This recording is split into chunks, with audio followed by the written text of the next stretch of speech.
రెడ్లు రెడ్లు అంటూ ఎందుకురా ఈ రెడ్లని ఆడిపోసుకుంటారు? రెడ్లంటే ఎవరనుకుంటున్నారా? అన్నం పెట్టేవాడు రెడ్డి, ఆశ్రయమిచ్చేవాడు రెడ్డి, దుక్కి దున్నేవాడు రెడ్డి, కాపు కాసేవాడు రెడ్డి, ప్రాణం పోసేవాడు రెడ్డి. నీ అంతటి వాడు లేడంటే ఏదైనా చేస్తాడురా ఈ రెడ్డి.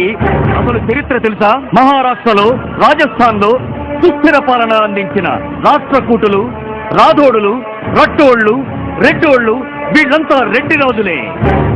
కొండవీటి సామ్రాజ్యాన్ని స్థాపించిన ప్రోలయ వేమారెడ్డి సిపాయిల తిరుగుబాటుకు ముందే బ్రిటిష్ వాళ్ళని చంపి స్వాతంత్రం కోసం ప్రాణాలు అర్పించిన విప్లవ సింహం ముయ్యాలవాడ నరసింహారెడ్డి ఈ రెడ్డి రాజుల వంశస్థులేరా? నైజాం నవాబుని నడిపించిన మేధావి రావ్ బహదూర్ వెంకట్రామిరెడ్డి, అపర దానకర్ణుడు బుడ్డా వెంగళరెడ్డి, విశ్వదాభిరామ వినురవేమ అంటూ మధురమైన పద్యాలను అందించిన యోగి వేమన వీళ్ళంతా మా రెడ్డి బిడ్డలేరా? ఇలా చెప్పుకుంటూ పోతే ఎందరో ఎందరో ఎందరో రెడ్లు చరిత్రలో ఉన్నారా? వీళ్ళంతా వీళ్ళ స్వార్థం కోసం బతకలేదురా, ప్రజల కోసం బతికారు. ప్రజల